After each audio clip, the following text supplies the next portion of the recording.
যদি আজ আমি আপনাকে বলি মধ্যপ্রাচ্যের আকাশে এমন কিছু ঘটছে যা বিশ্ব শক্তির সমীকরণই বদলে দিতে পারে, আপনি কি বিশ্বাস করবেন? একটা দেশ যাকে এতদিন শুধু প্রতিরোধকারী হিসেবে দেখা হতো, সেই দেশই এখন বিশ্বের সবচেয়ে শক্তিশালী সামরিক শক্তিকে সরাসরি চ্যালেঞ্জ দিচ্ছে। আর এই গল্পটা শুধু যুদ্ধের না, এটা শক্তি, প্রযুক্তি আর কৌশলের এক ভয়ঙ্কর বাস্তবতা। স্বাগতম হেডলাইন বাংলাতে।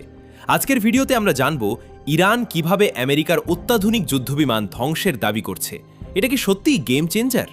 আর যদি হয়, তাহলে বিশ্ব রাজনীতির সামনে কি অপেক্ষা করছে?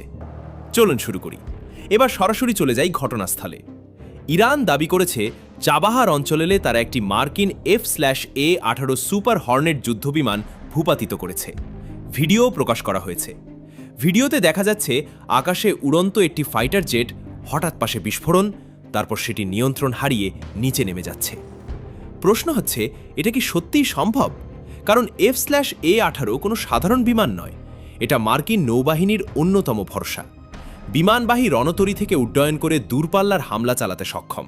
আর যদি এমন একটি জেট সত্যিই ভূপাতিত হয়ে থাকে, তাহলে এটা শুধু একটি বিমান ধ্বংস নয়, এটা একটি শক্তিশালী বার্তা। আপনি কি মনে করেন এই ভিডিওটা সত্যি নাকি এটা প্রোপাগান্ডা? ভিডিওটা ভালো লাগলে লাইক দিয়ে রাখুন, কারণ সামনে আরও চমক আছে। এটা কিন্তু প্রথমবার নয়, এবং F-15 ইগলের মতো উন্নত যুদ্ধবিমান ভূপাতিত করেছে। যদিও এসব দাবির সত্যতা নিয়ে আন্তর্জাতিক মহলে বিতর্ক রয়েছে, কিন্তু একটা জিনিস পরিষ্কার, ইরান ধীরে ধীরে এমন একটি ন্যারেটিভ তৈরি করছে যেখানে তারা দেখাতে চাইছে আমরা শুধু প্রতিরোধ করছি না, আমরা পাল্টা আঘাতও দিতে পারি। আর এই বার্তাটা শুধু আমেরিকার জন্য নয়, পুরো বিশ্বের জন্য। আপনার কি মনে হয় ইরান সত্যি এতটা শক্তিশালী হয়ে উঠেছে, নাকি এটা শুধু মানসিক চাপ তৈরি করার কৌশল? এখন আসি সবচেয়ে গুরুত্বপূর্ণ প্রশ্নে, এই ঘটনার কৌশলগত অর্থ কী?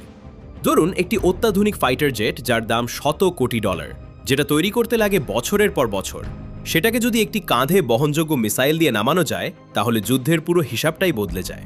কারণ ব্যয়বহুল প্রযুক্তি বনাম সস্তা অস্ত্র, উন্নত বিমান বনাম সহজলভ্য প্রতিরক্ষা ব্যবস্থা।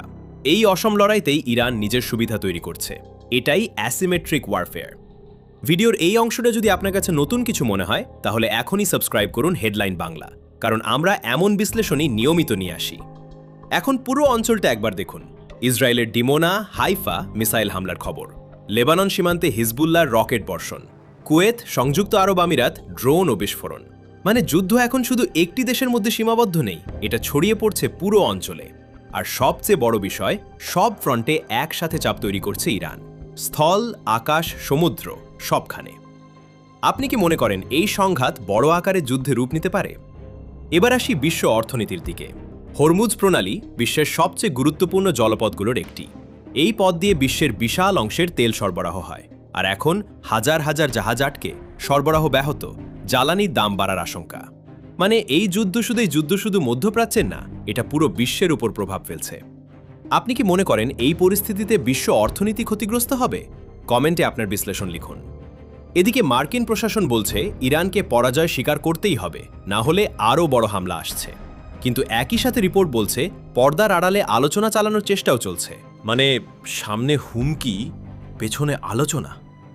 এই দ্বিমুখী কৌশল দেখাচ্ছে পরিস্থিতি যতটা সহজ মনে হচ্ছে, আসলে ততটা নয়। আপনার মতে আমেরিকা কি সত্যি যুদ্ধ বাড়াতে চায়, নাকি শুধু চাপ তৈরি করছে? কমেন্টে লিখুন। সবশেষে আসি বড় ছবিতে।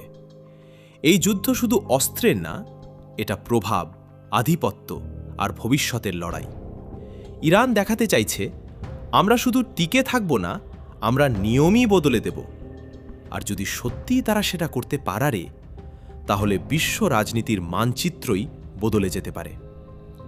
ভিডিও শেষ পর্যন্ত যদি দেখে থাকেন, কমেন্টে বাংলা পাওয়ার লিখে জানান, আমি বুঝবো আপনি একজন রিয়েল ভিউয়ার। এই ছিল আজকের বিশ্লেষণ। ইরান বনাম আমেরিকা, আকাশ যুদ্ধের নতুন সমীকরণ আর ভবিষ্যতের সম্ভাব্য দিক।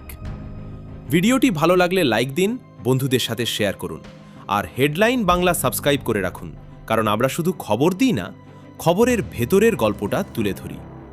আমি আবারও আসছি নতুন ভিডিও নিয়ে। ততক্ষণ পর্যন্ত ভালো থাকুন, সচেতন থাকুন। আসসালামু আলাইকুম।